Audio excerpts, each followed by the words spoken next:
हाय दोस्तों, बहुत बहुत स्वागत है आप सभी लोग राजेश जी इनसाइड में। और इस वीडियो के माध्यम से हम लोग एडीओ का जो मतलब खान ग्लोबल स्टडी सेंटर का जो प्रैक्टिस सेट निकाला गया है एडीओ के लिए, इस प्रैक्टिस सेट नंबर हम लोग इसमें 8 को सॉल्व करेंगे। और पिछले वीडियो में हम लोग सेट नंबर 7 तक कंप्लीट पूरा हो चुका है, और जिसे आप नहीं देखें तो देख लीजिए, प्लेलिस्ट में पढ़ा है, जाके देख सकते हैं। और देखिए, कहने के लिए बस एडीओ का प्रैक्टिस सेट है, लेकिन आने वाले जितने भी एग्जाम है, जैसे कि एएसओ का है, बीएसओ हो गया, बिहार दरोगा हो गया, और साथ ही में सीजीएल सीजीएल जो 4 का होने वाला है, तो कहने मतलब, और 10+2 है, बिहार के कई एग्जाम लगे हुए हैं। तो देखिए, जितने भी एग्जाम है उनमें जीएस का जानते ही सबका मतलब लगभग एक ही समान होता है। तो ये नहीं कह सकते हैं कि एडीओ के लिए है तो अदर एग्जाम में इसका काम नहीं है। तो कहने का मतलब है कि ये अलग एग्जाम के लिए भी बहुत ही महत्वपूर्ण है। तो ज़्यादा देरी ना करते हुए शुरू करते हैं और इसका पहला प्रश्न देखते हैं। और अभी तक आप लोग चैनल को सब्सक्राइब नहीं किए हैं तो सब्सक्राइब कर लीजिए, ताकि जब भी अगला वीडियो डाला जाए तो इसका नोटिफिकेशन आप लोग को मिल जाए। तो देखिए, पहला प्रश्न इसका ये कह रहा है, और देखिए, मेरे प्रश्नों को व्याख्या करने में या कहीं से कुछ बोलने में कहीं और जो आप लोगों को लग रहा है कि कहीं त्रुटि है, तो मैं चाहूँगा कि उसका सुझाव आप लोग कमेंट बॉक्स में दें, क्योंकि मैं भी अभी बहुत कोई एक्सपर्ट टीचर नहीं हूँ। बस एक छोटा-सा प्रयास है एक। तो पहला देखते हैं क्या कह रहा है इसमें। कह रहा है कि अधात्विक खनिज कौन-सा है? क्या है अधात्विक खनिज?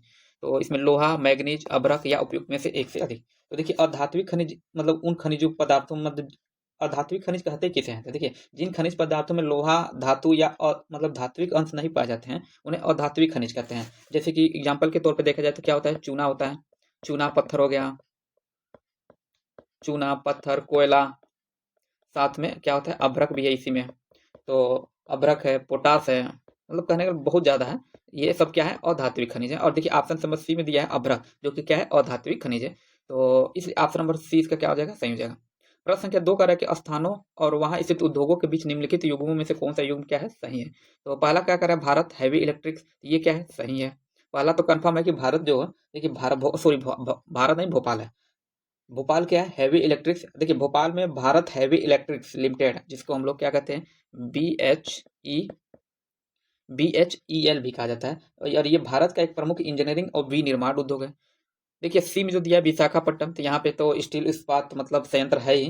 देखिए, विशाखापट्टनम में राष्ट्रीय इस्पात निगम लिमिटेड का मतलब संयंत्र लगाया गया है, और ये भारत का प्रमुख इस्पात उत्पादकों में से एक है। ठीक है, तो ये तो सही है, ये सही है, सी सही है। हालांकि मुझे बोगई गांव जो कि केमिकल्स दिया है, ये भी क्या है, सही लग रहा है। तो इसका सही आंसर हो जाएगा उपयुक्त में से एक से अधिक, अर्थात ऑप्शन नंबर डी क्या हो जाएगा, सही हो जाएगा। प्रश्न संख्या 3।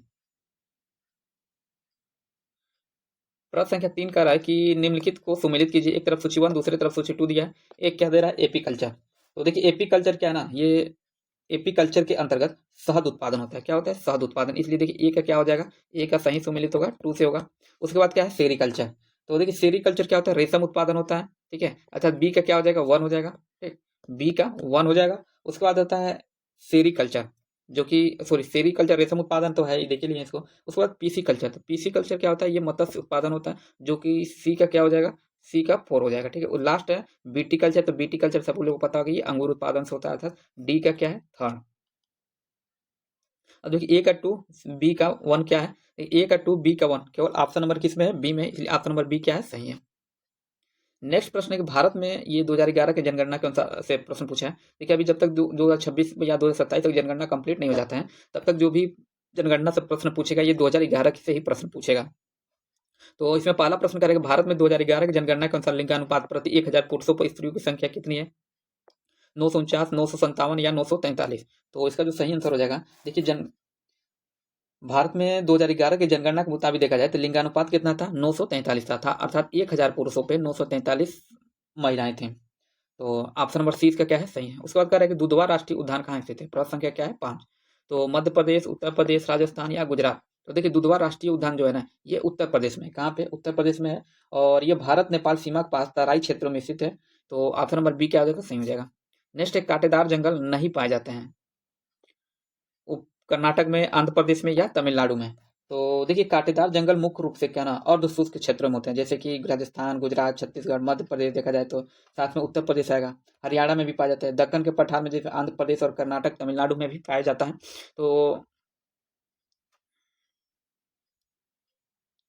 देखिए, बाकी कर्नाटक, आंध्र प्रदेश, इन सभी राज्यों में भी पाया जाता है। तो इसका जो सही आंसर हो जाएगा, उपयुक्त में से कोई नहीं, अर्थात ऑप्शन नंबर डी का क्या हो जाएगा, सही हो जाएगा। क्योंकि देखिए, यहाँ पर दिया है ना कि नहीं पाए जाते हैं। ठीक है, पाया तो सभी जगह पाया जाता है, ए में भी पाया जाता है, मतलब कर्नाटक में भी, आंध्र प्रदेश में, तमिलनाडु में पाया जाता है।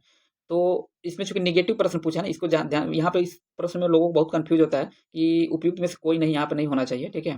तो यहाँ पे नेगेटिव प्रश्न पूछे, इसलिए उपयुक्त में से कोई नहीं, ठीक है, ये इन आंसरों में से कोई नहीं है। खैर अगला प्रश्न देखते हैं, प्रश्न संख्या 7। ये कह रहा है निम्नलिखित में से कौन सी वायुमंडलीय विशेषताएं भारतीय ग्रीष्म मानसून को प्रदर्शन से संबंध है। उष्णकटिबंधीय पूर्वी जेट स्ट्रीम, ये भारतीय मानसून से, ग्रीष्म मानसून से संबंधित है। आईटी से जेट का खिसकना, ये भी संबंध रखता है। तिब्बती उच्च, ये भी संबंध रखता है। तो इसलिए इसका जो सही आंसर हो जाएगा उपयुक्त में से एक से अधिक। देखिए हम जहां तक मुझे लग रहा है ये प्रश्न पिछले सेट में भी प्रश्न था ये, तो खैर दोबारा रिपीट हो गया होगा, कोई बात नहीं। तो इसका जो सही आंसर हो जाएगा ऑप्शन नंबर डी, इसका क्या हो जाएगा, सही हो जाएगा।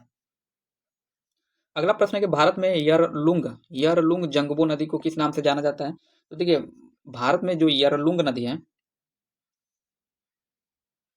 देखिए इसको किस नाम से जाना जाता है, तो ब्रह्मपुत्र नदी नाम से जाना जाता है। और ब्रह्मपुत्र नदी जो है ना, यरलुंग जंगबो नदी तिब्बत के पश्चिमी भाग में कैलाश पर्वत के निकट मानसरोवर झील से दक्षिण पूर्व में स्थित है। तो इसलिए ऑप्शन नंबर सी इसका क्या है, सही है। नेक्स्ट करें, मिसमी, बरेल और लुसाई क्या है, पहाड़ियां, जनजातियां, नदियां और पहाड़ियां, उपयुक्त में से एक से अधिक। तो देखिए मिसमी, बरेल और लुसाई भारत के उत्तर पूर्वी राज्यों में स्थित एक पहाड़ियां हैं। तो क्या है, ये एक तरह से पहाड़ी है, इसलिए ऑप्शन नंबर ए इसका क्या हो जाएगा, सही हो जाएगा। और देखिए एक प्रश्न इस यहाँ से एक और पूछ सकता है कि मिसमी, बरेल और लुसाई मतलब किस राज्य में है? तो मिसमी की पहाड़ियाँ देखा जाए ना, ये कहाँ पे है, मिसमी, यहाँ पर हम लोग लिख लेते हैं, ये है मिसमी। तो मिसमी कहाँ पे है, तो ये अरुणाचल प्रदेश में पाया जाता है, ठीक है, अरुणाचल प्रदेश में। और उसके बाद क्या है, बरेल पहाड़ियाँ, ये जो दिया है बरेल पहाड़ियाँ, ये भी मतलब पूर्वोत्तर में ही पाया जाता है, लेकिन किस राज्य में पाया जाता है बरेल पहाड़ी, ठीक है। तो ये बरेल की जो पहाड़ियाँ हैं ये असम में, इसकी जो पहाड़ियाँ कहाँ पे, असम में और नागालैंड में, ये असम और नागालैंड में है। उसके बाद आता है क्या, लुसाई पहाड़ियाँ। तो देखिए लुसाई पहाड़ियाँ जो है ये इसके आगे लुसाई पहाड़ियाँ लगा दीजिएगा। तो लुसाई पहाड़ियाँ जो है ना, ये मिजोरम राज्य में पाया जाता है, ठीक है, कहाँ पे, मिजोरम में। तो खैर इसका जो मेन प्रश्न था ये क्या है भाई, तो ये पहाड़ियाँ, इसलिए ऑप्शन नंबर ए इसका क्या है, सही है। अगला प्रश्न देखते हैं, प्रश्न संख्या क्या कर रहा है ये, भारत की प्रश्न संख्या 10 है ये कह रहा है कि भारत की प्राचीनतम चट्टानों में सम्मिलित नहीं है, क्या नहीं है, धारवाड़ क्रम, कुड़प्पा क्रम, विंध्यन क्रम है, उपयुक्त में से एक से अधिक। प्राचीनतम चट्टानों में से पूछ रहा है, ठीक है। तो देखिए विंध्यन क्रम है, भारत की प्राचीनतम चट्टानों में शामिल नहीं है, तो इसलिए ऑप्शन नंबर सी इसका क्या हो जाएगा, सही हो जाएगा। लेकिन धारवाड़ क्रम और कुड़प्पा क्रम दोनों ही भारत के, ये धारवाड़ क्रम, सॉरी ऊपर ए में धारवाड़ क्रम और कुड़प्पा क्रम, ये दोनों ही भारत की प्राचीनतम चट्टानों, मतलब प्राचीनतम चट्टाने हैं। तो अगला प्रश्न क्या है कि राष्ट्रीय मानवाधिकार आयोग क्या है भाई, एक सांविधिक निकाय 1993 में स्थापित हुआ था, एक बहुसदस्यीय निकाय, उपयुक्त में से एक से अधिक। तो देखिए ये राष्ट्रीय मानवाधिकार एक संवैधानिक आयोग नहीं है, ये वैधानिक आयोग है। क्या है, ये वैधानिक आयोग है, ठीक है। उसके बाद कह रहा है कि और इसका गठन कब हुआ था, 1993 में। तो ये क्या है, ये तो बी क्या है, बिल्कुल सही है, इसका गठन 1993 में हुआ था। और सी कह रहा है ये बहुसदस्यीय निकाय है। तो देखिए ये बहुसदस्यीय निकाय तो है ही, क्योंकि इसकी आयोग में एक अध्यक्ष और 5 सदस्य होते हैं। कितना, एक अध्यक्ष होते हैं और 5 क्या होते हैं, इसके सदस्य होते हैं, ठीक है। ये बहुत सदस्य निकाय तो है ही। तो देखिए बी और सी तो सही है, तो इसलिए उपयुक्त में से एक से अधिक इसका क्या हो जाएगा, आंसर हो जाएगा, अर्थात ऑप्शन नंबर डी इसका क्या है, सही है। अगला कर रहा है प्रश्न संख्या ये 12 होगा, ठीक है। तो इसमें 12 में ये कह रहा है कि कैबिनेट मंत्री बड़े मंत्रालयों के प्रभारी और मंत्रिपरिषद के नाम पर निर्णय करता होते हैं। तो ये क्या है, बिल्कुल सही कथन है। उसके बाद कर स्वतंत्र प्रभार के साथ राज्य मंत्री छोटे मंत्रालय के प्रभारी तथा आमंत्रित किए जाने पर बैठकों में भागीदारी होते हैं। तो ये भी कथन क्या है, बिल्कुल सही है। 2 कथन तो बिल्कुल सही है। अब तीसरा कथन देख रहे हैं, इसका क्या कह रहा है। तीसरा कथन सी कह रहा है कि राज्य मंत्रिपरिषद की सहायता होती है। कह रहा है कि राज्य मंत्री मंत्रिपरिषद की सहायता हेतु होते हैं। तो ये भी कथन क्या है, बिल्कुल सही है। तो उपयुक्त में से एक से अधिक इसका क्या हो जाएगा, आंसर हो जाएगा, उपयुक्त में से एक से अधिक। अगला प्रश्न कर रहा है प्रश्न संख्या 13 कि निम्नलिखित में से कौन सा राज्य सन 1949 में भारतीय संघ में सम्मिलित हुआ था। तो देखिए इसमें क्या ऑप्शन में क्या है, मणिपुर, असम, आंध्र प्रदेश या उपयुक्त में से एक से अधिक। तो देखिए इसमें जो मणिपुर राज्य है ना, ये ऑप्शन नंबर ए में, ये अक्टूबर कब, हाँ अक्टूबर 1949 में, अक्टूबर 1949 में भारतीय संघ में ये क्या सम्मिलित हुआ था। और आज़ादी के मतलब कुछ दिनों बाद ही, मतलब कुछ रोज पहले, आज़ादी के कुछ रोज मतलब कुछ दिनों पहले ही मणिपुर के जो राजा थे इनका नाम क्या था, बोधचंद। ये क्या नाम था इनका, बोधचंद्र नाम था। और बोधचंद्र सिंह, क्या पूरा नाम इनका बोधचंद्र सिंह था। ये भारत सरकार के साथ भारतीय संघ में अपनी रियासत के विलय के एक सहमति पत्र पर मतलब इन्होंने हस्ताक्षर किया था, इसलिए ऑप्शन नंबर ए इसका सही हो जाएगा। 14वां प्रश्न है कि एक आदर्श संविधान के विषय में सत्य कथन की पहचान कीजिए। यह जन आकांक्षाओं को प्रकट करता है, ये बिल्कुल कथन सही है। यह विश्वास और समन्वय पैदा करता है, तो ये भी बिल्कुल सही है। यह बताता है कि सरकार का गठन कैसे होगा, तो ये भी क्या है, बिल्कुल सही है। तो उपयुक्त में से एक से अधिक इसका आंसर हो जाएगा। फाइनली इसका आंसर क्या होगा, उपयुक्त में से एक से अधिक। अगला है प्रश्न संख्या 15। कह रहा है कि भारत में औद्योगिक क्षेत्र की उपलब्धि को मापने के लिए निम्न में से कौन सी संस्था औद्योगिक उत्पादन के सूचकांक को जारी करती है? राष्ट्रीय प्रतिदत्त सर्वेक्षण कार्यालय, भारतीय रिजर्व बैंक, केंद्रीय सांख्यिकी कार्यालय या भारतीय सांख्यिकी संस्थान। तो प्रश्न संख्या 15 है ना ये। हाँ, देखिए भारत में औद्योगिक उत्पादन सूचकांक, जिसको हम लोग इंडेक्स ऑफ इंडस्ट्रियल प्रोडक्शन भी बोलते हैं, और औद्योगिक क्षेत्र के प्रदर्शन को मापने वाला एक प्रमुख संकेतक देखा जाए तो क्या है भाई, तो ये है केंद्रीय सांख्यिकी कार्यालय अर्थात CSO। इसलिए ऑप्शन नंबर सी इसका क्या है, सही है।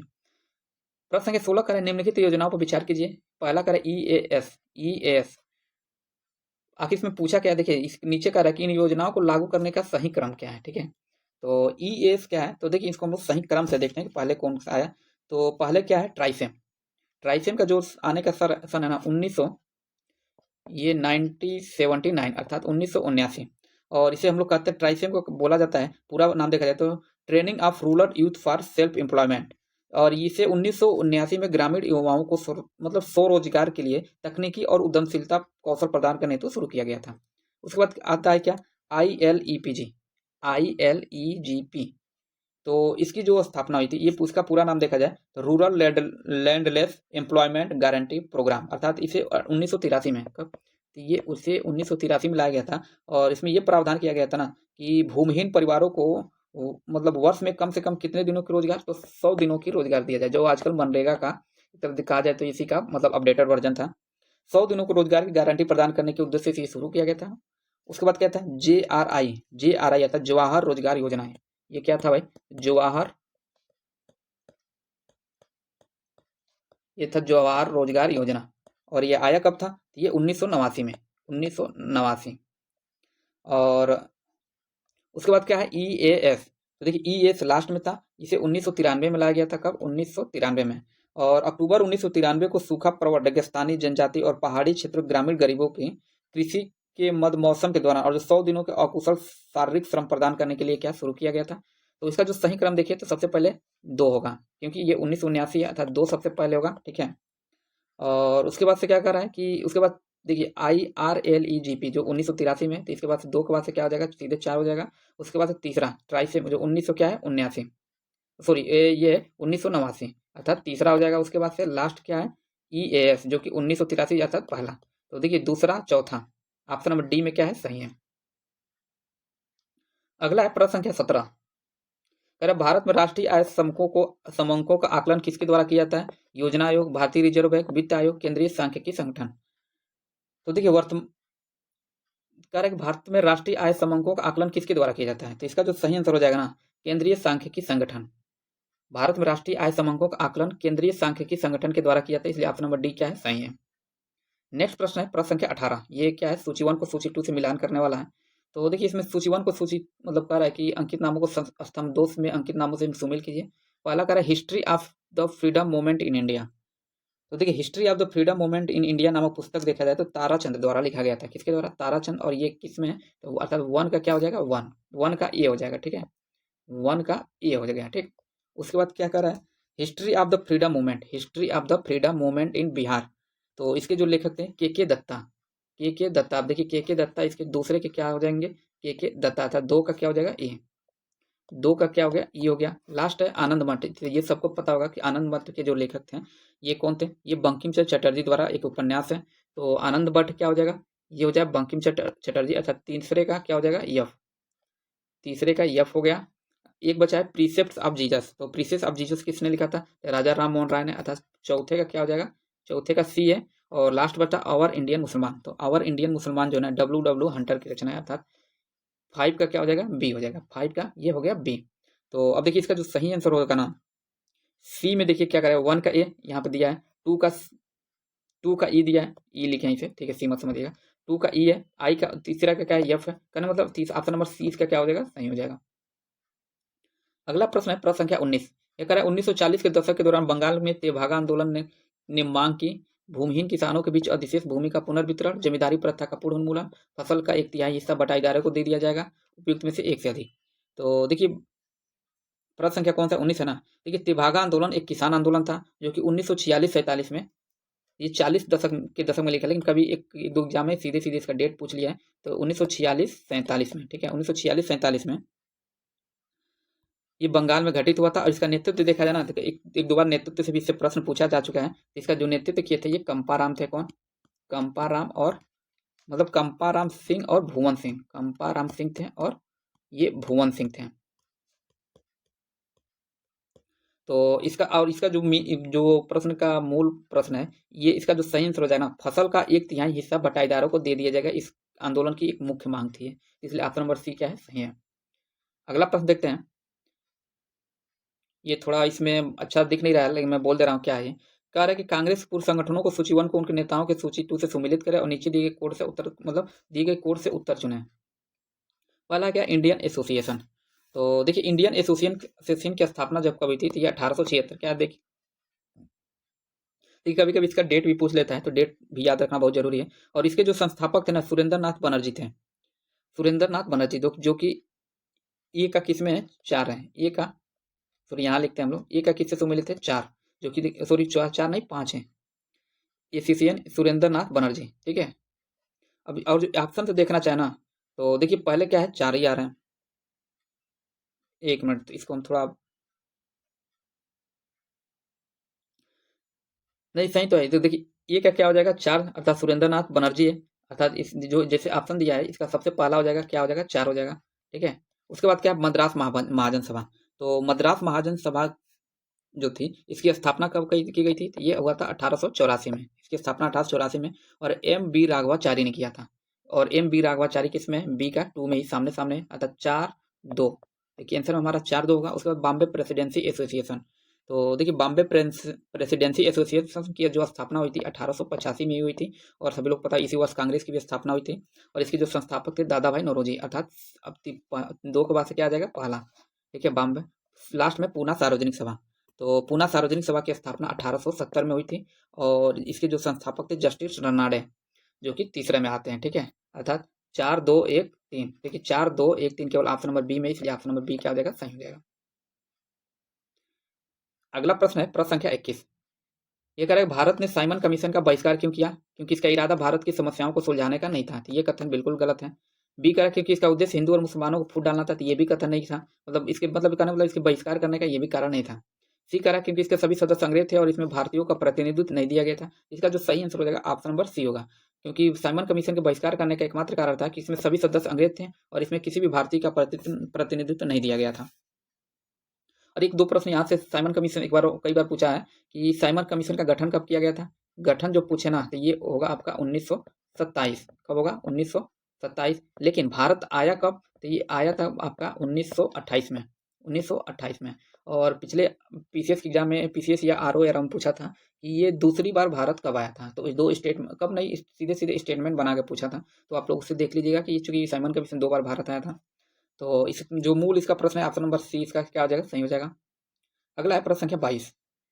कह रहे कि सन 1922 में स्वतंत्रता संग्राम के दौरान असहयोग आंदोलन में भाग ले रहे प्रदर्शनकर्ताओं पर पुलिस द्वारा गोली चलाने के विरोध में 23 पुलिसकर्मियों समेत पुलिस स्टेशन को जला दिया गया। और यह घटना किस नाम से जानी जाती है, जलियांवाला बाग हत्याकांड, कलकत्ता महानरसंहार, चौरी चौरा घटना या काकोरी घटना। तो देखिए सन 1922 में स्वतंत्रता संग्राम के दौरान असहयोग आंदोलन में भाग ले रहे प्रदर्शनकर्ताओं पर पुलिस द्वारा गोली चलाने के विरोध में 22 पुलिसकर्मियों समेत पुलिस स्टेशन को क्या कर दिया, जला दिया गया। और ये घटना घटित कहाँ हुई थी, चौरी चौरा। और चौरी चौरा कांड के नाम से फेमस ही है। और ये है किस जिला में, तो ये गोरखपुर जिला में, ठीक है, ये है गोरखपुर जिला में। अगला प्रश्न है 23 कि नेशनल कॉलेज और बिहार विद्यापीठ का शिलान्यास किसने किया था, डॉक्टर राजेंद्र प्रसाद, मौलाना अबुल बारी और महात्मा गांधी। तो देखिए इसका नेशनल कॉलेज और बिहार विद्यापीठ के जो शिलान्यास ना महात्मा गांधी ने किया था। ऑप्शन नंबर सी इसका क्या हो जाएगा, सही हो जाएगा। नेक्स्ट है प्रश्न संख्या 24। कह रहा है कि निम्न में से कौन सा सुमेलित नहीं है। एक तरह से बेलगांव अधिवेशन जो कि 1924 में महात्मा गांधी, ये बिल्कुल सही है। कलकत्ता अधिवेशन 1928 सरोजिनी नायडू। पूछा कौन सा सुमेलित नहीं है, प्रश्न संख्या 24 है ना। तो देखिए बी क्या है, कलकत्ता अधिवेशन 1928 का रहा सरोजिनी नायडू। तो देखिए सरोजिनी नायडू चूंकि ये भारत की दूसरी महिला कांग्रेस के अध्यक्ष थे, सॉरी दूसरी नहीं, भारत की पहली महिला, भारत की पहली महिला थी जो कांग्रेस की अध्यक्ष थी, और ये दूसरी, और क्रम से देखा जाए तो ये दूसरी महिला थी, लेकिन भारत की बात की जाए तो पहली थी, और सॉरी, भारत की पहली थी, महिला के क्रम में देखा जाए तो दूसरी थी। और सबसे पहली जो महिला थी ना, ये कौन थी? एनी बेसेंट थी। आप सभी को पता है कि एनी बेसेंट भारत की पहली महिला कांग्रेस अध्यक्ष थी। तो इसका ये भी ये कथन, दूसरा कथन क्या है? बी जो ऑप्शन दिया है बिल्कुल गलत गलत है। गलत है ये है कि और क्योंकि 1928 में जो कांग्रेस की जो अध्यक्षता ना मोतीलाल नेहरू ने किया था। किसने? मोतीलाल नेहरू। तो इसका जो सही आंसर हो जाएगा ऑप्शन नंबर 20 का क्या है? सही है। हरिपुरा अधिवेशन 1938 में सुभाष चंद्र बोस ने ही इसका देते हैं। मेरठ अधिवेशन 1946 आचार्य कृपलानी। तो दो ये 20 क्या है? सही है। जो पूछा सुमिलित नहीं, 20 सुमिलित नहीं, इसलिए बी हमारा आंसर हो जाएगा। अगला है प्रश्न संख्या 25। कह रहा है निम्नलिखित वर्गों में से किसने 1857 के विद्रोह में भाग नहीं लिया? खेतिहर मजदूर, साहूकार, कृषक या जमींदार? तो देखिए इसका जो सही आंसर हो जाएगा ना, पूछा है किसने भाग नहीं लिया। तो देखिए 1857 के विद्रोह में साहूकार और जमींदार कौन? तो देखिए 2 और 3, जो कि साहूकार और जमींदार दोनों एक ही पास में हैं, इन्होंने भाग नहीं लिया था। और कृषक और खेतिहर मजदूरों ने विद्रोह में सक्रिय भागीदारी निभाई थी। और जो साहूकार थे ना, ये सामान्यतः अंग्रेजों का समर्थन करते थे, और जबकि जिम्मेदार इनसे मतलब अलग, थोड़ा मतलब इनसे थोड़ा एक तरह से कम समर्थन करते थे। तो इसका जो सही आंसर हो जाएगा ऑप्शन नंबर डी, 2 और 4। पूछा कौन भाग नहीं लिया था? तो 2 और 4 भाग नहीं लिया था। अगला प्रश्न पुनः सम्मिलित करने वाला है। ये कह रहा है कि समाज सुधारकों को सूची 1 को उनकी समितियों की सूची 2 के साथ सम्मिलित करें और नीचे दिए गए कोड से सही उत्तर चुनें। एक तरफ सूची, दूसरी तरफ सूची 2 दिए। ब्रह्म समाज, तो आप सभी लोग पता होगा ब्रह्म समाज की स्थापना कब हुई थी? ये हुआ था 1828 में, और इसके संस्थापक कौन थे? तो इसके जो संस्थापक थे, ये ब्रह्म समाज की स्थापना 1828 में हुई थी, और इसके जो संस्थापक थे राजा राम मोहन राय थे। अर्थात ए का क्या हो जाएगा? थर्ड। ए का क्या हो जाएगा? थर्ड हो जाएगा। ए का थर्ड होगा पहले, ठीक है। उसके बाद क्या कर रहा है? रामकृष्ण मिशन। तो देखिए रामकृष्ण मिशन की जो स्थापना हुई थी, ये स्वामी विवेकानंद ने किया था।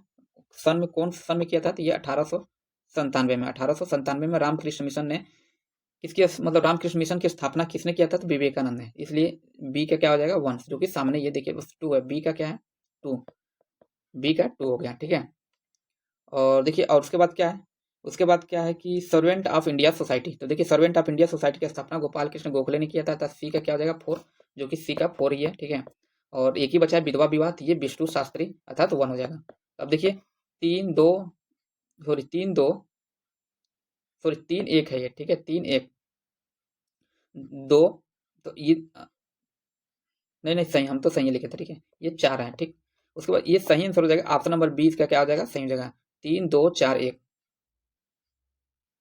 अगला है प्रश्न संख्या 27। हुंकार हिंदी साप्ताहिक पत्रिका के प्रकाशन से कौन संबंधित है? यमुना कारंजी, राहुल शंकरत्यायन, शाहजानंद सरस्वती, या उपयुक्त में से एक से अधिक? तो देखिए शाहजानंद सरस्वती एक प्रसिद्ध किसान नेता थे, और इन्होंने भारतीय किसानों के हक में संघर्ष किया था, और ये बिहार के पटना में हुंकार हिंदी साप्ताहिक पत्रिका की शुरुआत करने वाले थे। तो इसलिए इसका जो सही आंसर हो जाएगा ऑप्शन नंबर सी, इसका क्या हो जाएगा? सही हो जाएगा, शाहजानंद सरस्वती। अच्छा ठीक, अच्छा पूछा कौन कौन से संबंधित हैं? तो ये देखिए शाहजानंद सरस्वती जो थे, ये तो थे ही। उसके बाद में देखा जाए तो इस पत्रिका के जो संपादक थे ना, राहुल शंकरत्यायन थे। इसलिए देखिए बी और सी दोनों सही है, तो उपयुक्त में से एक से अधिक इसका क्या हो जाएगा? सही हो जाएगा आंसर। अगला प्रश्न संख्या कौन सा देखते हैं? प्रश्न संख्या ये है 28। प्रश्न संख्या 28 इतिहास से प्रश्न है। ये कह रहा है कि भारत में ब्रिटिश साम्राज्य का संस्थापक कौन था भाई?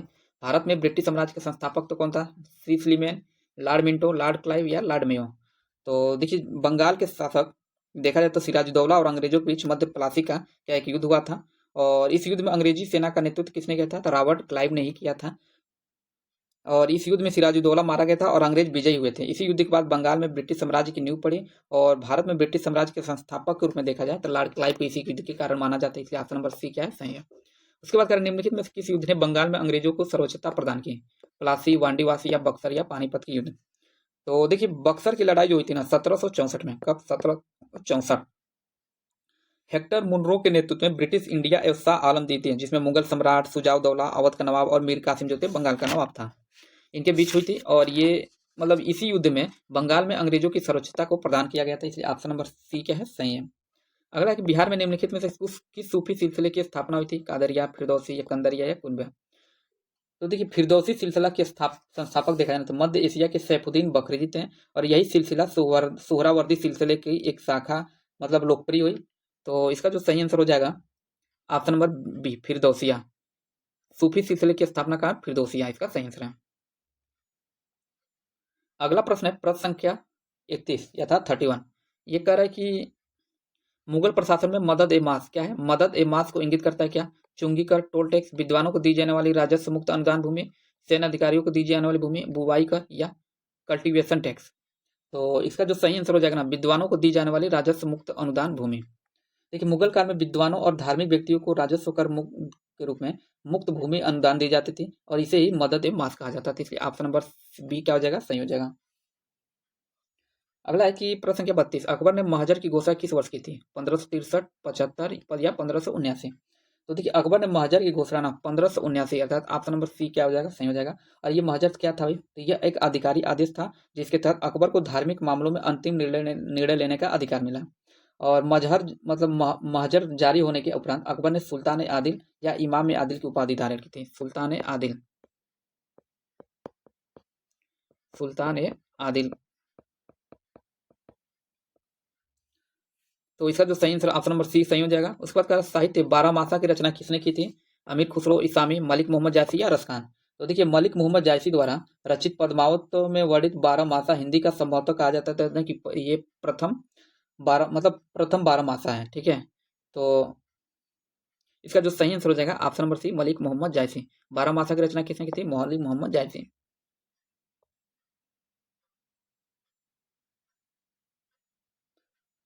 और देखिए एक क्या है ना कि बारहमासा होता क्या है? बारहमासा एक देखा जाए ना, तो ये वर्ष भर के 12 मास में नायक नायिका, ध्यान से देखिए सुनिए क्या करें इसमें।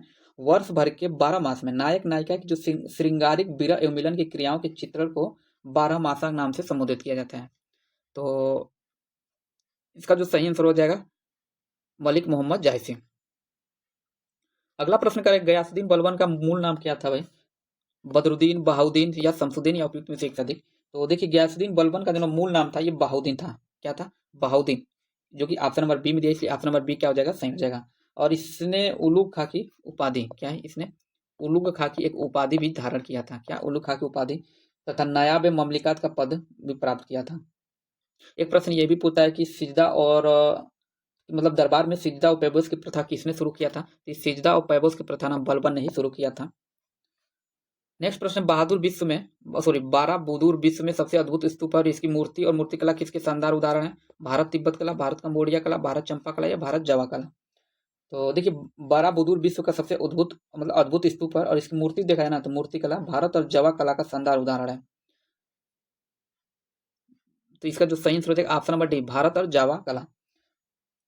और ये स्तूप देखा जाए ना तो ये 9वीं शताब्दी में बनाया गया था। कब? 9वीं शताब्दी में शैलेंद्र राजवंश द्वारा बनाया गया था। किस राजवंश? ये शैलेंद्र राजवंश। एक प्रश्न ये भी पूछ सकता है किसे किस वंश के द्वारा बनवाया गया? तो शैलेंद्र राजवंश के द्वारा बनवाया गया था, और यह इंडोनेशिया के जावा द्वीप पर स्थित है। जहाँ ये है कहाँ भाई? ये इंडोनेशिया के जावा द्वीप पर स्थित है। इसलिए ऑप्शन नंबर डी क्या है? सही है।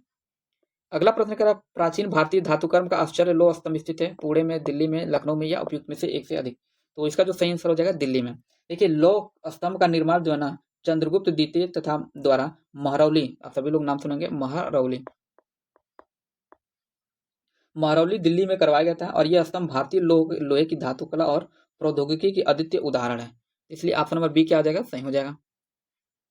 अगला प्रश्न है 37। यह कहा कि दूसरी शताब्दी के आसपास रचित संस्कृत के जूनागढ़ शिलालेख के अनुसार सुदर्शन झील एक कृत्रिम जलाशय की मरम्मत किसने की थी? कनिष्क, रुद्रदामन, उपयुक्त में से एक से अधिक? तो देखिए दूसरी शताब्दी के आसपास संस्कृत भाषा में रचित जूनागढ़ शिलालेख के अनुसार सुदर्शन झील का पुनर्निर्माण रुद्रदामन ने करवाया था, अर्थात ऑप्शन नंबर बी क्या हो जाएगा? सही हो जाएगा। तो ऑप्शन नंबर बी क्या है? सही है। उसके बाद कर अभिज्ञान शकुंतलम का लेखक कौन था? कालिदास, संगदास, हरिसेन या राजशेखर? तो देखिए कालिदास ने अभिज्ञान शकुंतलम नाटक की रचना की थी, और ये 5वीं शताब्दी में। कब? ये 5वीं शताब्दी में किया था। तो इसलिए ऑप्शन नंबर सी इसका क्या हो जाएगा? सही हो जाएगा।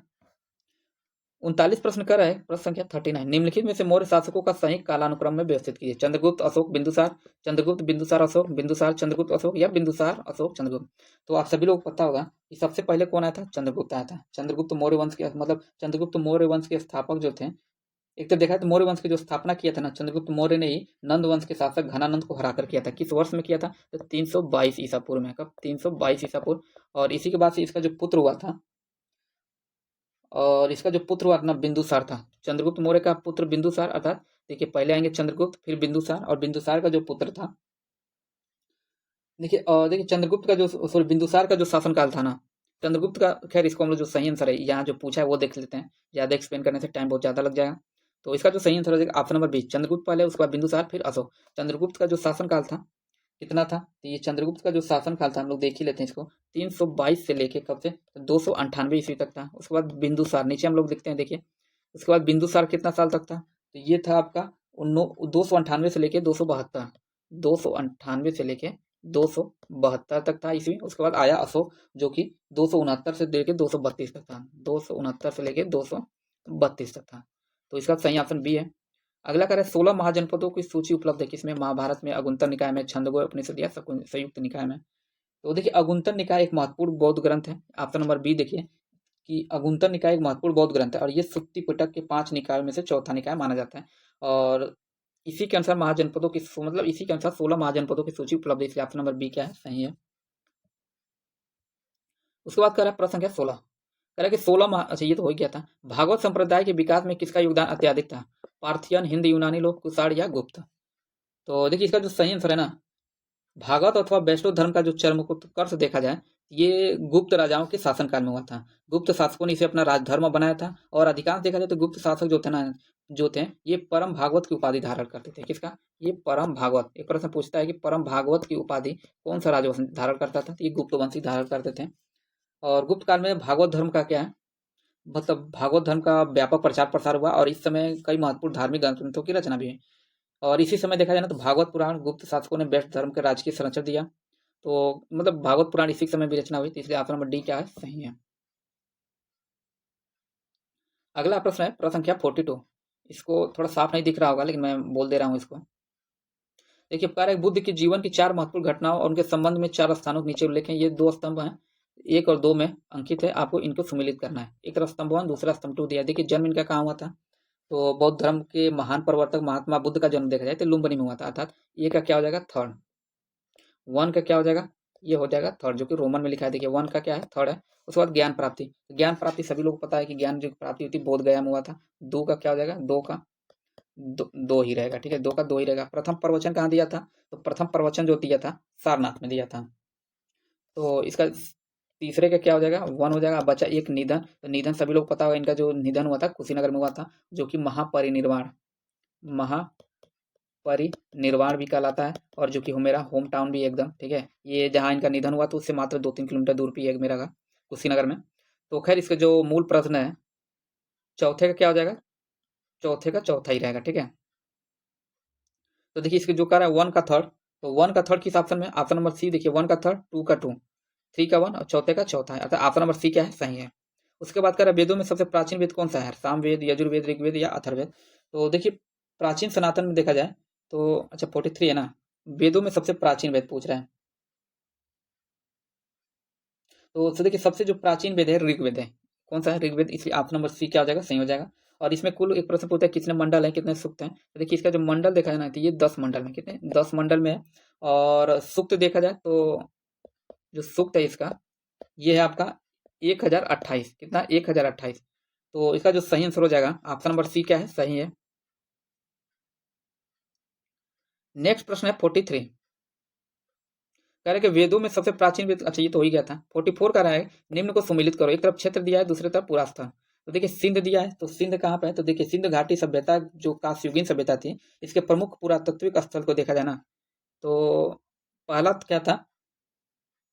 सिंध कहाँ था? तो ये कोट दीजिए। पश्चिमी पंजाब, तो पश्चिमी पंजाब में क्या है भाई? तो पश्चिम पंजाब में सराय खोला, सराय खोला, जो कि क्या है? बी का क्या हो जाएगा? 4। अब देखिए ए का 1, बी का 4। ए का 1 किस ऑप्शन में भाई? ए का 1, बी का 4, यहाँ दिया ना उल्टा, इसमें दे दिया ए का 1, बी का 4। तो उसके बाद दक्षिण बलूचिस्तान। तो देखिए दक्षिण बलूचिस्तान जो है ये बालाकोट में, कहाँ पे, बालाकोट। अर्थात सी का क्या हो जाएगा 2। देखिए इसमें सी में 2 का सी दिया है और डी एक ही बचा हरियाणा जो कि राखीगढ़ी है, तो तीसरे का डी हो जाएगा, इसलिए ऑप्शन नंबर सी क्या है, सही है। प्रश्न संख्या 45 कह रहा है सिंधु घाटी के लोगों को ज्ञात नहीं था घोड़ा लोहा, गाय और चांदी, बैल और तांबा और मोर और सोना। तो देखिए सिंधु घाटी सभ्यता के लोगों को घोड़े और लोहे धातु से परिचित नहीं था, घोड़ा और लोहा, इसलिए ऑप्शन नंबर ए का क्या हो जाएगा, सही हो जाएगा। लेकिन अपवाद स्वरूप देखा जाए तो गुजरात के जो सुरकोटदा में घोड़े के जबड़े की क्या हड्डी मिली है, और इस सभ्यता में सोना, तांबा, चांदी और कांस्य जैसी धातुओं का उपयोग किया जाता था। तो इसका जो सही आंसर हो जाएगा ऑप्शन नंबर ए क्या है, सही है। अगला प्रश्न है 46। ये कह रहा है कि किस काल में अछूत की अवधारणा स्पष्ट रूप से उद्धत हुई, मतलब स्पष्ट रूप से दिखने लगी थी, ऋग्वैदिक काल में, उत्तर वैदिक काल में, उत्तर गुप्त काल में या धर्मशास्त्र के समय में। तो देखिए धर्मशास्त्रों के समय में 4 वर्ण जैसे कि ब्राह्मण, क्षत्रिय, वैश्य, शूद्र के अतिरिक्त समाज में मतलब अनेक जातियां हो गई थी। तो इसका जो सही आंसर हो जाएगा ना धर्मशास्त्रों के समय, इसलिए ऑप्शन नंबर डी क्या है, सही है। 47 प्रश्न का निम्नलिखित में से बिहार के किस जिले में बॉक्साइट प्रचुर मात्रा में पाया जाता है, दरभंगा, जमुई, सारण में। तो देखिए बिहार के जमुई जिले में बॉक्साइट का भंडारण क्या है, सबसे ज्यादा है, किसका है, जमुई में भंडारण का सबसे ज्यादा है। और इसके अलावा देखा जाए तो बिहार के गया, बांका जिला में बॉक्साइट पाई जाता है, तो इसलिए ऑप्शन नंबर बी क्या है, सही है। और बाकी कभी कभी प्रश्न पूछ लेते हैं बॉक्साइट किसका अयस्क है भाई, ये है एल्युमिनियम का अयस्क है। बॉक्साइट किसका, एल्यूमिनियम का क्या है, ये अयस्क है। फिर अगला प्रश्न देखते हैं, कह रहा है 48 बिहार के किस जिले में धान का उत्पादन सबसे अधिक होता है, रोहतास में, मुजफ्फरपुर, पटना या मधुबनी। तो देखिए रोहतास जिले में बिहार के प्रमुख कृषि जिलों में से एक है, और यहाँ धान का उत्पादन सबसे ज्यादा होता है। क्या होता है, धान का उत्पादन सबसे ज्यादा होता है, ऑप्शन नंबर ए इसका क्या सही है। और एक प्रश्न पूछता है कि बिहार के किस जिले को धान का कटोरा कहा जाता है, तो इसको रोहतास को ही धान का कटोरा कहा जाता है, ठीक है, क्योंकि यहाँ पे धान की उत्पादन बहुत ज्यादा होती है, इसलिए इसको धान का कटोरा कहा जाता है, इसलिए ऑप्शन नंबर ए इसका क्या है, सही है। अगला प्रश्न है 49। ये कह रहा है बिहार के किन प्रशासनिक विभागीय जोड़ों में से किसी विभाग के किन प्रशासनिक विभागीय जोड़ों में से किस जोड़े से गंगा नदी नहीं बहती है, दरभंगा, मुंगेर, पूर्णिया, भागलपुर, तिरहुत, सारण या कोसी, मगध। तो देखिए बिहार में गंगा नदी कुल एक प्रश्न पूछा है कितने जिलों से बहती है, तो 12 जिलों से बहती है। और सबसे पहले देखा जाए तो बिहार में गंगा नदी बक्सर जिले में, आप जब भी मैप देखेंगे तो तुरंत ऊपर से सबसे पहले जिले में आती है, बक्सर जिले में प्रवेश करती है। और उसके बाद से देखा जाए तो भोजपुर, सारण, वैशाली, पटना, समस्तीपुर आदि मतलब जिलों से होकर जाती है, लेकिन ये कोसी और मगध राज्यों से मतलब जिलों से नहीं जाती, इसलिए ऑप्शन नंबर डी क्या है, सही है। प्रश्न संख्या 50 है, थोड़ा इसको छोटा करना पड़ेगा क्योंकि काफी बड़ा प्रश्न है। ये कह रहा है बिहार के भौगोलिक संरचना चट्टानों प्रणालियों से बनी है, चट्टानी प्रणालियों को उनके विवरण से मिलान कीजिए। एक तरफ कह रहा है धारवाड़ रॉक सिस्टम। तो देखिए धारवाड़ रॉक सिस्टम जो ये सबसे पुराना आर्कियन रॉक सिस्टम का हिस्सा है। तो इसमें क्या कह रहा है, देखिए सबसे पुराना आर्कियन रॉक सिस्टम का हिस्सा, अर्थात मिल गया ना, ए का क्या मिला, थर्ड मिला, ठीक है। अब देखिए ए का थर्ड मिला तो सी तो इसे कैंसिल हो जाएगा, डी भी कैंसिल हो जाएगा, ठीक है, और ए भी कैंसिल हो गया, ठीक। बचा क्या, ऑप्शन नंबर ए। देखिए ऐसे प्रश्न देखने में बहुत कठिन होते हैं, लेकिन एक मिल जाता है तो कभी कभी भाग अच्छा तो एक ही मिल जाने से सारा हो जाता है। हम लोग पहले ही देखिए धारवाड़ रॉक सिस्टम जो कि सबसे पुराना आर्कियन रॉक सिस्टम का उदाहरण। अब ए का थर्ड देखिए केवल ऑप्शन नंबर ए में ही दिया है, इसलिए ऑप्शन नंबर ए बिना कोई देखे हम लोग सही कर देंगे, लेकिन फिर भी हम लोग मिलान करते हैं। बिंध्यन रॉक सिस्टम, तो देखिए बिंध्यन रॉक जो सिस्टम है ये बलुआ पत्थर क्या है, बलुआ पत्थर, शिला और पत्थर, डोलोमाइट, क्वार्टाइज और सेल इस चट्टानों प्रणाली के प्रमुख घटक है, अर्थात बिंध्यन का क्या हो जाएगा 4, अर्थात बी का क्या हो जाएगा 4 हो जाएगा। इसमें देखिए बी का 4 दिया, ये सी का चतुर्थार्थक राग प्रणाली। तो देखिए चतुर्थार्थक राग प्रणाली कहाँ है, ये है हिमालय प्रायद्वीपीय नदी जलोढ़ में तीव्र जमाव से निर्मित होता है, अर्थात क्या हो जाएगा, सी का क्या हुआ, सी का तो 4 था और डी का 1 हो जाएगा, डी का 1, डी का सॉरी डी का क्या है, एक मिनट, अच्छा ठीक है डी का 1 हुई है, सॉरी सी का क्या है 1 है, एक मिनट देखिए ऑप्शन नंबर ए, देखिए ए का 3 है, बी का 4 है, सी का 1 है, डी का क्या है 2। एक बार अपने स्तर पे आप मिलान कर लीजिएगा इसको। अगला प्रश्न क्या है 51 है। ये कह रहा है बिहार भारत का मध्यम आकार वाला राज्य है जो क्षेत्रफल में दूसरा सबसे बड़ा तथा जनसंख्या में 19वां सबसे बड़ा है। ये कथन तो क्या है, बिल्कुल गलत है।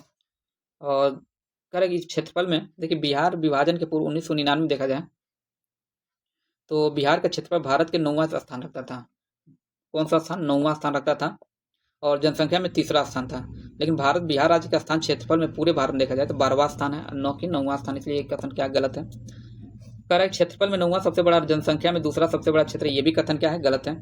जनसंख्या और क्षेत्रफल दोनों में दूसरा सबसे बड़ा है। जनसंख्या और क्षेत्रफल दोनों में दूसरा सबसे बड़ा है, ये भी कथन क्या है? गलत है। अर्थात तीनों के तीनों कथन गलत है, इनमें से कोई नहीं होगा। ऑप्शन नंबर डी क्या हो जाएगा? इनमें से कोई नहीं। प्रश्न संख्या कौन था? 51 था ना।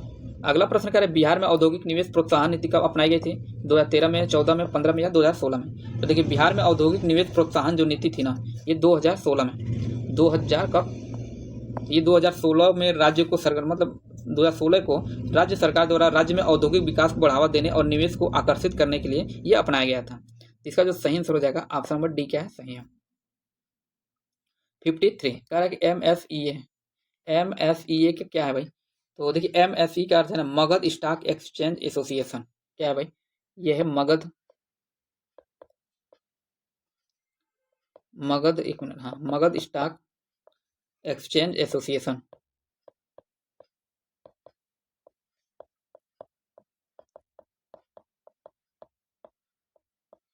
तो इसका जो सही आंसर हो जाएगा, ऑप्शन नंबर सी क्या है? देखिए, मगध स्टॉक एक्सचेंज एसोसिएशन आता, ऑप्शन नंबर सी क्या है? सही है। 54 का एक प्रकाश वर्ष किसके बराबर होता है भाई? 9.46 गुणे 10 पर घात 12 किलोमीटर, 9.464 10 पर 12 किमी। सी का है 9.64 गुणे 10 पर 10 किमी, और डी 96.4 गुणे 10 पर 10 घात किमी है। तो देखिए, 54 का इसका जो सही आंसर हो जाए ना, प्रकाश जो है वर्ष, मतलब प्रकाश वर्ष क्या है?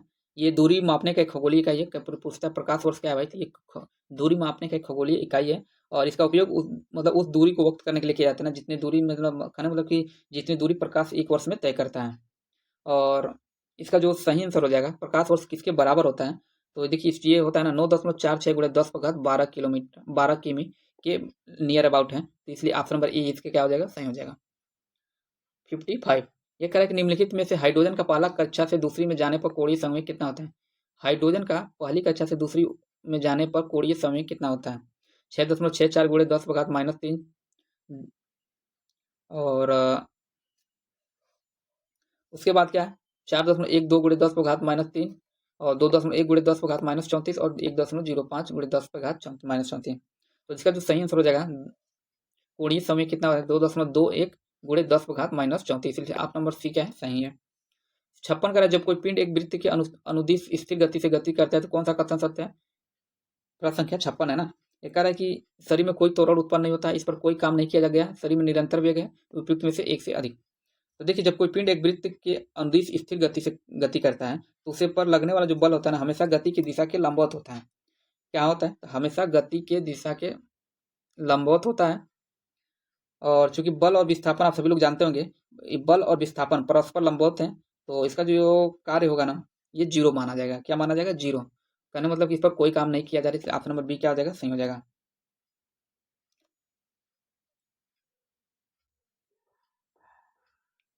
अगला प्रश्न है 57।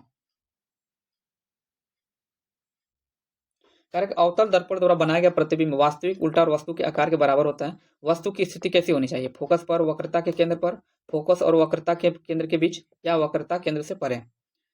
तो देखिए, जब वस्तु को अवतल दर्पण की वक्रता केंद्र पर रखा जाता है ना, तब दर्पण द्वारा बनाया गया प्रतिबिंब कैसा होता है? वास्तविक और उल्टा होता है। कैसा होता है? वास्तविक और उल्टा। और वह ठीक वस्तु के स्थान पर ही बनता है, इसलिए वो वस्तु के आकार के बराबर होता है, जो कि ऑप्शन नंबर बी में दी है, वक्रता केंद्र पर। ऑप्शन नंबर बी क्या है? सही है। वक्रता केंद्र पर कोई रखा जाए ऑब्जेक्ट को, तो उसका जो प्रतिबिंब बनेगा ना, वास्तविक उल्टा वस्तु के आकार के बराबर ही होगा, इसलिए ऑप्शन नंबर बी क्या है? सही है। 58 का जब प्रकाश दूसरे माध्यम के अंदर जाता है तो क्या होता है? उसकी आवृत्ति में परिवर्तन आता है, उसकी आवृत्ति में परिवर्तन नहीं आता, उसकी गति नहीं बदलती, उसका तरंगदैर्घ्य नहीं बदलता। तो देखिए, जब प्रकाश एक माध्यम से जब दूसरे माध्यम में जाता है ना, तो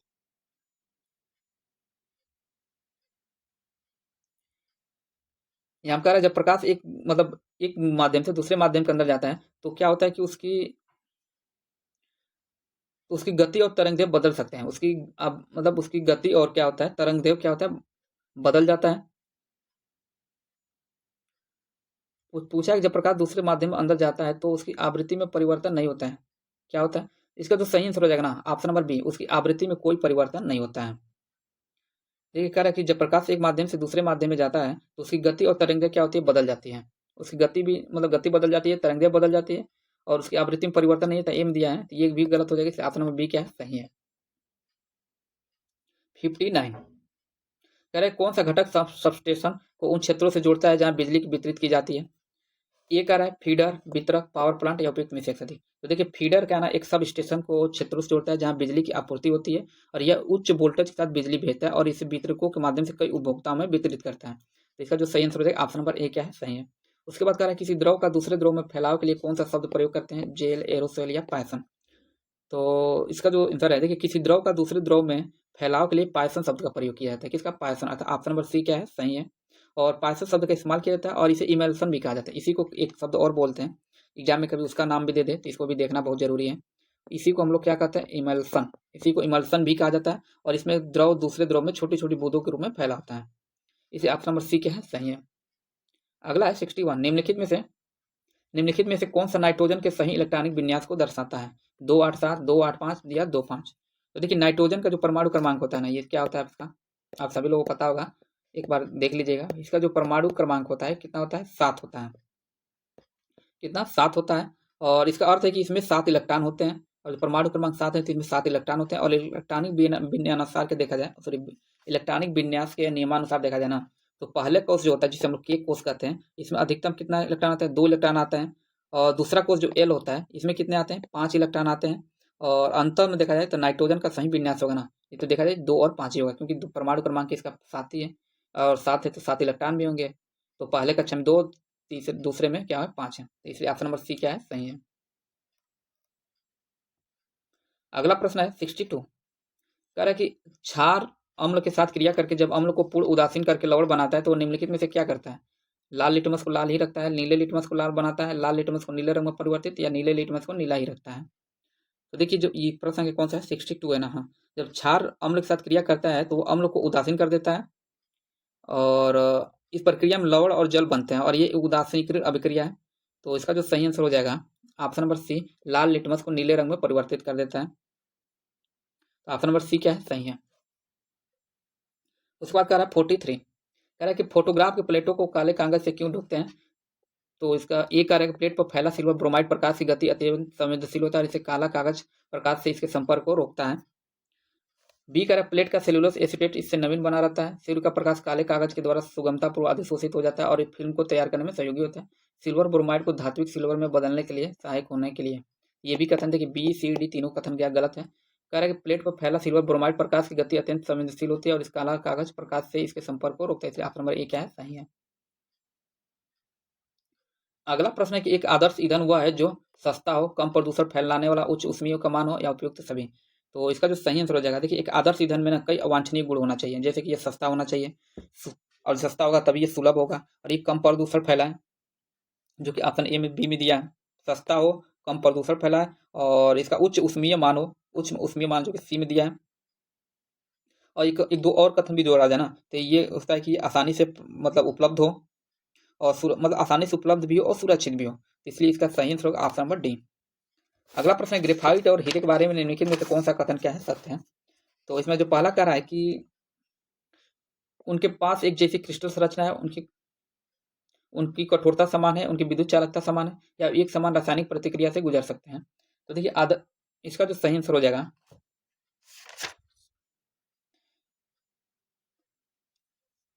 कह रहा है ग्रेफाइट और हीरे के बारे में निम्नलिखित कौन सा कथन सत्य है। तो इसका जो डी है ना कि वे एक समान रासायनिक प्रतिक्रिया से गुजर सकते हैं, तो इसका सही आंसर हो जाएगा ऑप्शन नंबर डी। अगला है 66, कह रहा है आदर्श गैस के संबंध में समतापीय परिवर्तन में उसकी ऊर्जा क्या होती है भाई, दाब बढ़ाने पर बढ़ती है या आयतन घटाने पर बढ़ती है या दाब बढ़ाने पर कम होती है। तो इसका जो सही आंसर हो जाएगा, देखिए आदर्श गैस की अतिरिक्त ऊर्जा केवल उसके तापमान का फलन होती है और पूछा इसके, तो देखिए इसका जो सही उत्तर है स्थिर रहता है, इसलिए ऑप्शन नंबर डी क्या हो जाएगा, सही हो जाएगा। 67 है कि दहन की क्रिया के लिए निम्नलिखित में से कौन शर्त आवश्यक है। ये अदहनशील पदार्थ की उपस्थिति, दहन का अपपोषक पदार्थ की उपस्थिति या पदार्थ के ज्वलन ताप की प्राप्ति या ऑक्सीजन की अनुपस्थिति। कह रहा है दहन की क्रिया के लिए निम्नलिखित कौन शर्त आवश्यक है। तो देखिए कौन सा प्रश्न है, 67 है ना। तो देखिए देखिए दहन की क्रिया तब शुरू होता है जब पदार्थ उसकी ज्वलन ताप तक पहुंचता है और यह तापमान वह बिंदु होता है जहां पदार्थ ऑक्सीजन के साथ प्रतिक्रिया करके क्या होता है, जलने लगता है। तो इसका जो सही आंसर हो जाएगा ऑप्शन नंबर सी क्या है, सही है। अगला प्रश्न है 68, प्रश्न संख्या 68 कि प्लाज्मा झिल्ली शब्द किसके द्वारा दिया गया था। रॉबर्टसन, नगेली, एनग्रीव या जेक्यू फ्लू। तो देखिए ये जो प्लाज्मा झिल्ली था, ये शब्द जो दिया गया था किसके द्वारा? जे क्यू प्लोवे के द्वारा। किसके द्वारा? जे क्यू प्लोवे के द्वारा। कोशिका झिल्ली के प्रदर्शित होने के कारण ये शब्द जे क्यू प्लोवे द्वारा दिया गया था, इसलिए ऑप्शन नंबर डी क्या है? सही है। 69 कह रहा है कि जेनेटिक्स निम्न में से किसका अध्ययन है? जेनेटिक्स में किसका अध्ययन किया जाता है? मेंडल का नियम मतलब किसका अध्ययन है? मेंडल का नियम, जैव विकास, डीएनए संरचना या आनुवंशिकता और विचरण। तो देखिए अनुवांशिकी और जेनेटिक्स जीव विज्ञान की वो शाखा है जिसके अंतर्गत अनुवांशिकता तथा जीवों की विभिन्नताओं का अध्ययन किया जाता है, इसलिए ऑप्शन नंबर डी क्या है? सही है। 70 कह रहा है पादप तथा प्राणी के बीच संयोजी कड़ी क्या है? Amoeba, Euglena, Sycon. तो देखिए यूग्लिना एक मतलब एक कोशिकीय जीव है, और एक कोशिकीय जीव पादप और प्राणी के बीच का है। किसका? पादप और प्राणी के बीच का क्या है? यूग्लिना, इसलिए ऑप्शन नंबर बी क्या है? सही है। 71 प्रश्न क्या? 71 का है निम्नलिखित में से कौन सा कथन टेरिडोफाइट के बारे में सत्य नहीं है? तो इसमें 71 का है कि पुमंडू के स्थानांतरण के लिए पानी की आवश्यकता होती है, अविभाजित संवहनी उत्तक, मादा युग्म युग्म कोदीभद पैस्तक स्पोरोफाइट से जुड़ी रहती है, या उपयुक्त में से एक से अधिक। तो इसका जो सही आंसर हो जाएगा, देखिए टेरिडोफाइट्स में मादा युग्म युग्म कोभिद पैतृक स्पोरोफाइट से जुड़ी नहीं रहती है। तो इसका जो सही आंसर है, पूछा कौन सा सत्य नहीं है, तो यही जो सी ऑप्शन है ना, ये सत्य नहीं है, इसलिए ऑप्शन नंबर सी क्या हो जाएगा? सही हो जाएगा। 72 कह रहा है जीवों को परीक्षित अवशेष कहलाते हैं क्या? जीवाश्म, चट्टान, अवसाद या ये सभी। तो देखिए जीवों के जो परीक्षित अवशेष को जीवाश्म कहा जाता है, और ये अवशेष जो ना चट्टानों, बर्फ, राख या अन्य प्राकृतिक पदार्थों में पाए जाते हैं। और देखा जाए तो जीवाश्म जीवों के विकास और पृथ्वी पर जीवन के इतिहास के बारे में ये महत्वपूर्ण हमें सूचनाएं प्रदान करते हैं, जानकारियां देते हैं, तो इसलिए इसका जो सही आंसर हो जाएगा ऑप्शन नंबर है जीवाश्म। 73 कह रहा है किसी वृक्ष की आयु गणना करते हैं किसके द्वारा? शाखाओं की गिनती से, मोटाई को मापकर, या वार्षिक घेरों गिनकर, या ऊंचाई को मापकर। तो देखिए वार्षिक घेरों को मापकर, अर्थात ऑप्शन नंबर सी क्या हो जाएगा? सही हो जाएगा। 73 का क्या हो जाएगा? सी। देखिए किसी वृक्ष की आयु गणना वार्षिक घेरों के गिनकर करते हैं, अर्थात वृक्ष के जो तने में जो वार्षिक छल्लों को गिना जाता है ना, इसी को इस विधि को डेंड्रोक्रोनोलॉजी भी कहा जाता है। इसको क्या कहा जाता है? प्रश्न ये भी पूछा है कि इसको कहा क्या जाता है? इसको डेंड्रोक्रोनोलॉजी।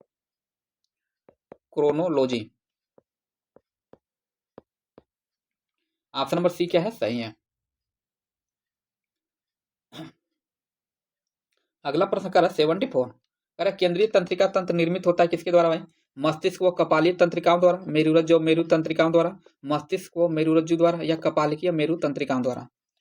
तो देखिए केंद्रीय तंत्रिका तंत्र जो है मस्तिष्क और मेरुरंज मतलब मेरुरज्जु से मिलकर बना होता है, और ये हमारे शरीर के प्रमुख कार्यों जैसे विचार, संवेदन, क्रिया और याददाश्त मतलब याददाश्त को भी नियंत्रित करता है। तो इसका जो सही आंसर हो जाएगा, ये मस्तिष्क और मेरुरज्जु द्वारा केंद्रीय तंत्रिका द्वारा निर्मित होता है, मस्तिष्क और मेरुरज्जु द्वारा। ये ऑप्शन नंबर सी क्या है? सही है। अगला है 75 कह रहा है मध्य कर्ण बना होता है किसका? कान का पर्दा, कान की अस्थियां, यूट्रिकुलस का। तो देखिए मध्य कर्ण जो होता है ना, जिसमें मिडिल ईयर भी कहते हैं, मुख्यतः ये कान की अस्थियां जिसमें हड्डियों से बना होता है, और ये कान के पर्दे जैसे कि टिपैनिक मेम्ब्रेन मतलब टिपैनिक मेम्ब्रेन और आंतरिक कान के बीच में स्थित होता है। तो इसका जो सही हो जाएगा कान की अस्थियां, मध्य कर्ण किसका बना होता है? कान की अस्थियां। 76 कह रहा है पाचन के बाद प्रोटीन किसमें परिवर्तित होता है? अमीनो एसिड में, स्टार्च में, या कार्बोहाइड्रेट में। तो देखिए पाचन एक महत्वपूर्ण प्रक्रिया है जो प्रोटीन, वसा, कार्बोहाइड्रेट, विटामिन, खनिज मतलब इनको सरल रूप में तोड़ता है, और ताकि इसके मतलब शरीर के कोशिकाओं में आसानी से अवशोषित किया जा सके। और इस प्रक्रिया के दौरान प्रोटीन क्या होना, अमीनो एसिड में, व कार्बोहाइड्रेट क्या होते हैं? सरल शर्करा में। तो इसका जो सही आंसर हो जाएगा अमीनो एसिड, अर्थात ऑप्शन नंबर ए क्या है? सही है। उसके बाद 77 ये कह रहा है निम्नलिखित में से किसका बीज प्रोटीन या वसा का प्रचुर स्रोत है? गेहूं, राई, सोयाबीन या सरसों। कह रहा है निम्नलिखित में से किसका बीज प्रोटीन या वसा तेल का प्रमुख स्रोत है? गेहूं का, राई का, सोयाबीन का, सरसों का। तो देखिए सरसों का भी तेल होता है लेकिन इससे प्रोटीन नहीं मिलता है, राई का भी होता है तेल लेकिन इससे प्रोटीन नहीं मिलता है, गेहूं का तो तेल होता ही नहीं है। तो बचा क्या? सोयाबीन।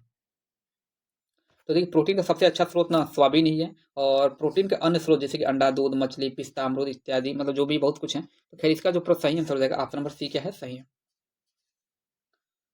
अगला कारक एक स्वस्थ वयस्क मनुष्य में रक्त का कुल परिमाप कितना होता है? 5 से 6 लीटर, 3 से 4 लीटर, 8 से 10 लीटर, या 10 से 12 लीटर। तो देखिए मनुष्य के शरीर में रक्त देखा जाए तो रक्त की मात्रा शरीर के भार का लगभग कितना होता है? 7 से 8%। कितना? 7 से 8% होता है। अतः एक तरफ देखा जाए तो एक से 70 किलोग्राम मतलब 70 kg व्यक्ति और जो अमूमन जो होता है वजन, इस भार वाले मनुष्य में देखा जाए ना तो 5 से 6 लीटर तक खून होता है। कितना? 5 से 6 लीटर तक खून होता है। तो इसलिए ऑप्शन नंबर ये क्या हो जाएगा? सही हो जाएगा। 79 कह रहा है प्रतिवर्ती क्रिया का संचालन केंद्र कहाँ है? मेरुदंड में, तंत्रिका तंत्र में, अनुमस्तिष्क में या प्रमस्तिष्क में? तो देखिए प्रतिवर्ती क्रिया का जो संचालन है ना, केंद्र मेरुदंड में, मेरुदंड का एक सिरा मस्तिष्क के मेडुला से जुड़ा होता है। तो इसका जो सही आंसर हो जाएगा मेरुदंड। आपका नंबर ए क्या है? सही है। 80 कह रहा है निम्नलिखित में से कौन सी अंतःस्रावी ग्रंथि नहीं है? थायराइड, पिट्यूटरी, लैक्रिमल या उपयुक्त में से एक से अधिक? तो देखिए इसमें जो लैक्रिमल जो ग्रंथि है, ये लैक्रिमल ग्रंथि है, ये अंतःस्रावी ग्रंथि नहीं है।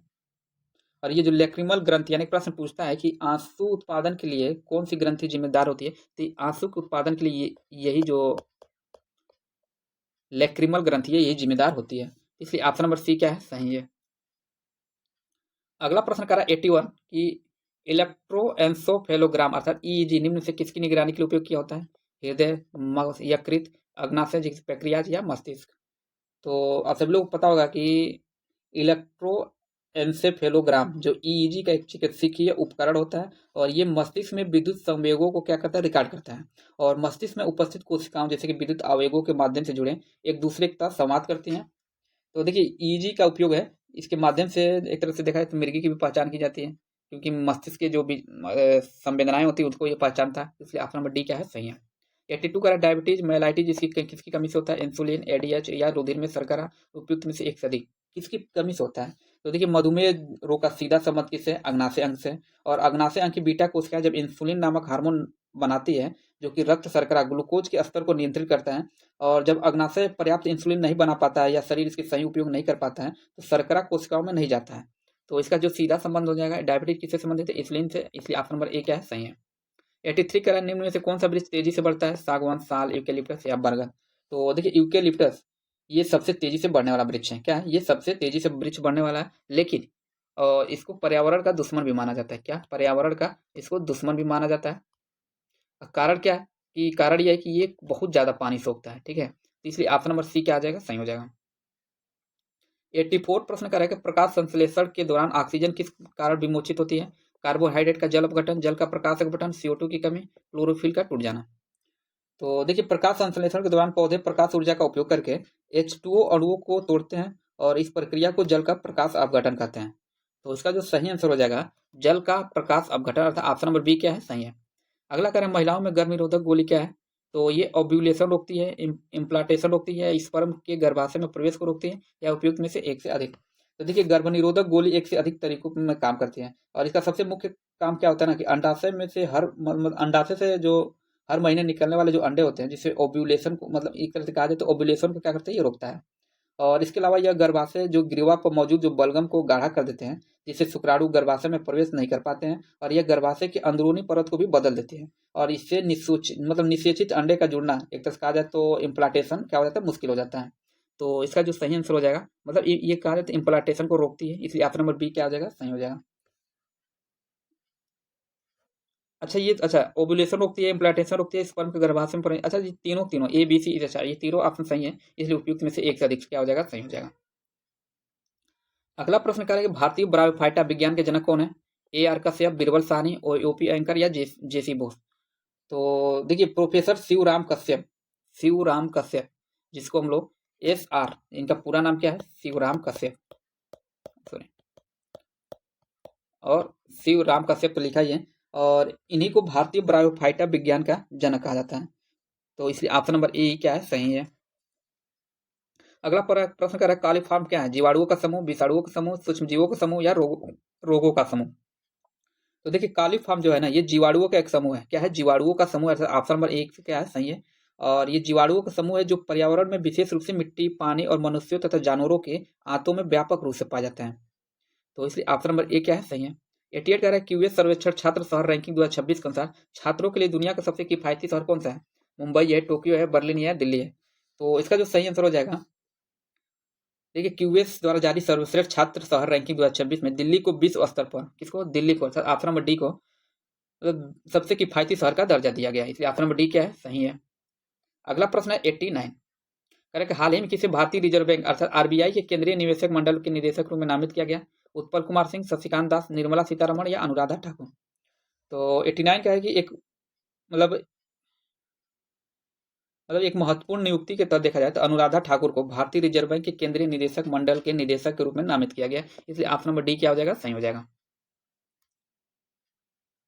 अगला प्रश्न है 90 अर्थात 90। कह रहे मई 2025 में रोमन कैथोलिक चर्च के 267वें पोप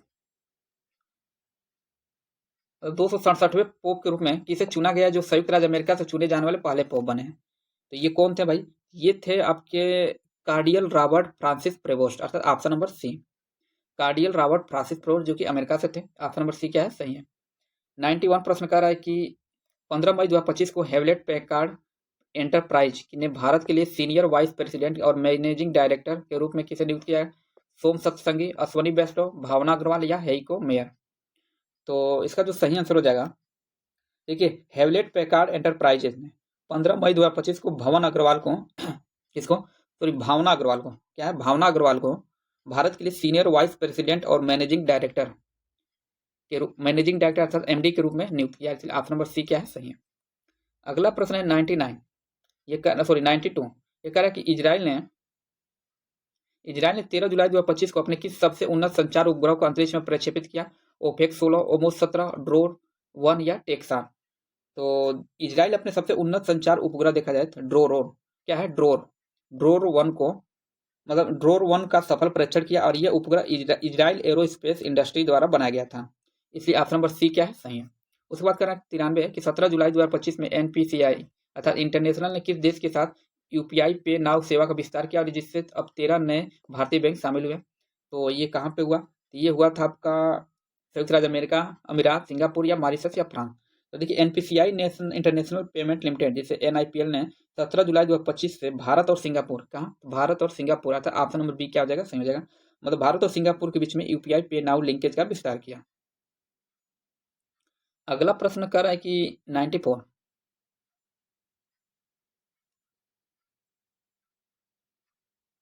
कर रहा है कि एक मिनट इसको हम छोटा करते हैं कि अंतर्राष्ट्रीय मुद्रा कोष अर्थात आईएमएफ की अप्रैल 2025 में आउटलुक रिपोर्ट के अनुसार 2025 में कौन सा देश जापान को पीछे छोड़कर दुनिया की चौथी सबसे बड़ी अर्थव्यवस्था बनने की राह पर है, जर्मनी, भारत, यूनाइटेड किंगडम, रूस।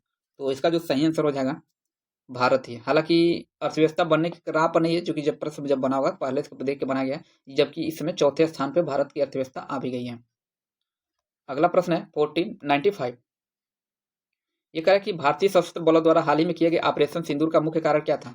तो पाकिस्तान के साथ विवाद को हल करना ये कारण नहीं था, आप सभी लोग देखेंगे ऑपरेशन सिंदूर काफी चर्चा में था भी। कह रहे पाकिस्तान में नई सरकार के गठन का समर्थन करना ये भी नहीं था। पहलगाम में हुए आतंकी हमले के जवाब में पाकिस्तान और पीओके मतलब में स्थित आतंकी शिविरों को हमला करना थी, ऑपरेशन सिंदूर का मुख्य कारण यही था, ऑप्शन नंबर सी। अगला है 96, कह रहा है कि कछुओं के संरक्षण के लिए किस मंदिर को आदर्श मंदिर का दर्जा दिया गया, कामाख्या मंदिर, नागशंकर मंदिर, दक्षिणेश्वर काली मंदिर या लिंगराज मंदिर। तो देखिए प्रश्न संख्या कौन सा है, ये 96 है ना। तो ये पूर्वोत्तर असम के विश्वनाथ जिले में स्थित के विश्वनाथ जिले में स्थित नागशंकर मंदिर कौन सा, नागशंकर मंदिर में, मतलब इस मंदिर को कछुओं के संरक्षण के आदर्श मंदिर का दर्जा दिया गया है, इसलिए ऑप्शन नंबर बी क्या है, सही है। और ये मतलब ऐसा दर्जा इसको दिया क्यों किया गया, तो देखिए कि मंदिर परिषद में ना क्या है कि 13 प्रजातियों के मीठे पानी के कछुओं का संरक्षण किया जाता है और इसे संरक्षण विशेषज्ञों द्वारा स्थानीय समुदाय का सक्रिय सहयोग प्राप्त होता है, इसलिए ऑप्शन नंबर बी क्या है, सही है। 97 करेगा अंतर्राष्ट्रीय पुरस्कार प्राप्त चलचित्र मानसून वेडिंग के निर्देशक कौन है, गौतम घोष, ए गोपाल कृष्णन, मीरा नायर या मणि रत्नम। तो देखिए अंतर्राष्ट्रीय पुरस्कार प्राप्त चलचित्र मानसून वेडिंग के निर्देशक मीरा नायर कौन है, मीरा नायर है। इसके मानसून वेडिंग के निर्देशक कौन है, मीरा नायर था, ऑप्शन नंबर सी क्या है, सही है। अगला प्रश्न है 98, कह रहा है कि बिहार के किस जिले में राज्य का दूसरा तारामंडल सह विज्ञान संग्रहालय का उद्घाटन किया गया है, गया में, भागलपुर में, दरभंगा या पूर्णिया में।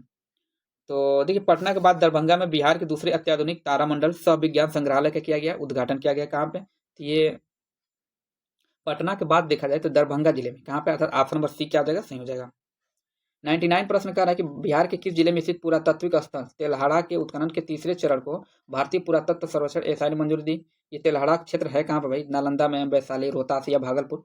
तो इसका जो सही आंसर हो जाएगा ना, ये नालंदा होगा। देखिए नालंदा जिले में स्थित प्राचीन तेल्हाड़ा जो महावीरवा बोले, सॉरी थोड़ा गलत हो गया महावीर स्थल के पुरातात्विक महत्व को देखते हुए भारतीय पुरातत्व सर्वेक्षण एएसआई ने उसके उत्खनन के तीसरे चरण को मंजूरी दी है, इसलिए ऑप्शन नंबर ये इसका क्या है, सही है। नेक्स्ट है बिहार पुलिस को ऑपरेशन प्रहार पहल का मुख्य उद्देश्य क्या है भाई? तो इसका ऑपरेशन प्रहार पहल का मुख्य उद्देश्य क्या है? इसका मुख्य उद्देश्य देखा जाए ना, क्या करें, यातायात नियमों का उल्लंघन रोकना, नशे के दुष्प्रभावों के प्रति लोगों को जागरूक करना, या अवैध खनन पर रोक लगाना, या साइबर अपराध को नियंत्रित करना। तो देखिए, राज्य में कानून व्यवस्था को सुदृढ़ करने के लिए बिहार पुलिस ने ऑपरेशन प्रहार को मतलब सक्रिय कर दिया, और इस विशेष अभियान का मुख्य उद्देश्य है नशे के दुष्प्रभावों के प्रति लोगों को जागरूक करना तथा हत्या, लूट, डकैती और शराब तस्करी जैसे गंभीर आपराधिक मामलों में वांछित और फरार अपराधियों को क्या करना है, त्वरित गिरफ्तारी सुनिश्चित करना है। और इसके लिए एक विशेष कार्यबल जिसका एसटीएफ जिसको बोलते हैं, विशेष कार्यबल, स्पेशल टास्क फोर्स भी कहते हैं, और इसका गठन किया गया है। और पुलिस की संयुक्त टीमें राज्य भर में छापेमारी करती है, और ताकि संगठित जो मतलब संगठित रूप से जो अपराध है, इस पर क्या है, अंकुश लगाया जा सके। तो इसलिए ऑप्शन नंबर बी क्या हो जाएगा, सही हो जाएगा। और देखिए, ये सेट नंबर 8 था, पूर्ण रूप से कंप्लीट हो गया है। तो अभी तक आप लोग चैनल को सब्सक्राइब नहीं किए हैं तो सब्सक्राइब जरूर कर लीजिए, और वीडियो को देखने के बाद से और अच्छा लगा तो लाइक भी कर दीजिए, और अपना सुझाव कमेंट बॉक्स में किस क्या कमियां रही तो उसका सुझाव आप लोग जरूर दीजिए। तो आज के लिए इतना ही।